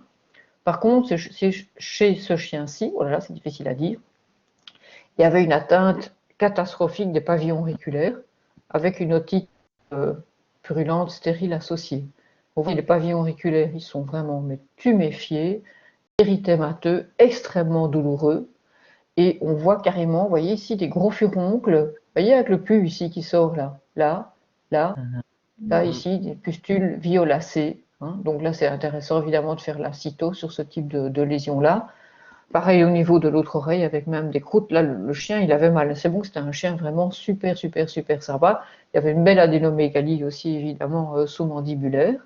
Donc ici, c'est une atteinte plus sévère au niveau des pavillons auriculaires. Vous voyez, ce n'est pas toujours exactement la même chose, mais ça commence toujours par une tuméfaction au niveau de la face, avec les lésions là, classiques au niveau du museau, chanfrein, menton. Donc le diagnostic, il repose principalement sur l'anamnèse, l'examen clinique, la cytologie, si vous avez des lésions qui s'y prêtent, éventuellement une cytoponction ganglionnaire. C'est toujours intéressant d'exclure quand même une démodécie par une épilation, ça ne mange pas de pain, c'est vite fait. Dans un diagnostic différentiel, on pourrait peut-être mettre aussi une pyodermite profonde, Là aussi, évidemment, la cyto permet de l'écarter puisque en général c'est stérile, mais on peut avoir éventuellement une surinfection bactérienne dans les cas un petit peu plus chroniques. Le traitement, c'est pour ça que c'est un diagnostic qu'il est important de savoir poser rapidement, parce que le traitement, il repose sur des corticos à dose immunosuppressive, ce qu'on n'a quand même pas tendance à faire spontanément chez le chiot. Et donc, ça répond très bien aux corticos. Donc, on va donner 1 mg par kilobit de prednisolone pendant environ 1 semaine, et puis on diminue progressivement sur 2-3 semaines. En général, ça s'améliore très, très, très rapidement. Les antibiotiques ne servent à rien et il n'y a pas de réponse à l'antibiothérapie, sauf si vous mettez en évidence une surinfection bactérienne. Éventuellement une antisepsie locale, mais honnêtement, c'est des lésions qui sont douloureuses. Donc, moi, je pense qu'il vaut mieux éviter, ça ne sert pas à grand-chose. Et en général, on dit aussi d'éviter les injections chez ces chiens-là, j'arriverai à le dire sans me tromper, parce qu'on peut éventuellement avoir des abcès stériles sur les points d'injection. Pour les cas qui seraient un peu plus rebelles ou qui auraient tendance à récidiver, qui sont plus longs à traiter, on peut aussi utiliser la cyclosporine, mais en général, on ne fait pas dans... Oh là, allô? Qu'est-ce qui s'est passé? Je ne sais pas. Oui, en général, on ne le fait pas d'emblée parce que la cyclosporine, ça prend quand même un peu plus de temps à agir que les corticos. Il y a une forme chez le chien adulte aussi de dermatite pyogranulomateuse stérile. On ne sait pas du tout si c'est la même étiologie et en général, effectivement, ça répond bien à la cyclosporine.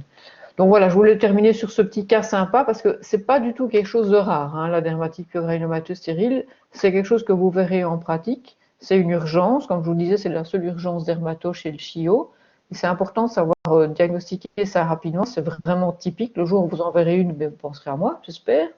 Et c'est important de traiter rapidement parce que si on ne le fait pas, le chien peut garder quand même des cicatrices assez importantes au niveau de la face. Ce qui est dommage, évidemment, pour un jeune chien. Bon, voilà, j'en ai terminé. Je ne sais pas si vous avez d'autres questions à poser. Vous auriez pu voir, que vous avez dans votre case log en dermato, sur lequel vous aimeriez poser des questions, ou si vous avez des questions sur la vie en général, je veux bien vous répondre. Voilà. Moi, j'avais une question. Vous m'entendez? Oui. Ok. Juste, j'ai pas entendu, je sais pas si il y a dû avoir l'explication, mais il y a eu une coupure. Pourquoi est-ce qu'on doit éviter les injections dans ce cas-là?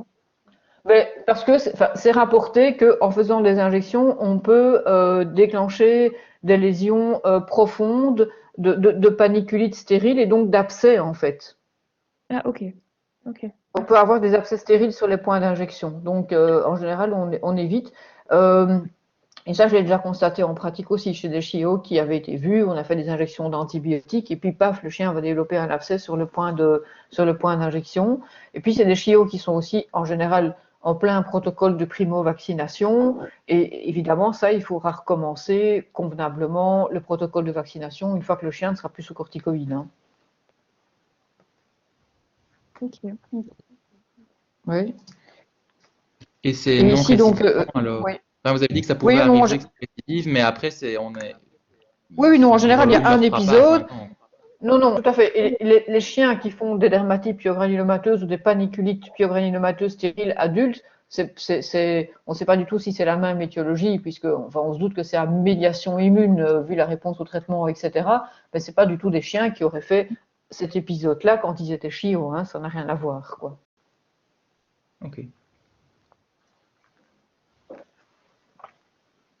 D'autres questions? Non? Pas de questions par rapport à votre case log ou quoi? Non, ça vous tout est clair? On n'a pas eu Si vous avez des cas de dermato? Oui, on On n'a n'a pas eu pas eu médecine Attends, là. Ah, vous n'avez pas encore eu médecine interne, vous? Non, Non, c'est la c'est semaine Ok. prochaine. Ah, ben alors on va se voir la semaine prochaine en clinique, alors. Oui. Voilà. Oui. Eh ben, très bien. Je suppose que vous êtes impatient de revenir à la CVU. Bah Bien oui, sûr. quand même. Oui, quand même. Oui, quand même, oui, j'espère, parce que j'imagine que vous vous embêtez quand même un petit peu tout le temps derrière votre écran, quoi, mais malheureusement, c'est le lot de beaucoup d'étudiants pour le moment. Et voilà, c'est pour ça que j'ai essayé d'animer un petit peu votre matinée avec des cas un peu plus pratiques. Eh bien, j'aurai l'occasion de vous poser d'autres questions en clinique la semaine prochaine, alors, préparez-vous. Bonne journée Ça à va. tous. À vous Ouais, aussi. au revoir. Au revoir. Au revoir.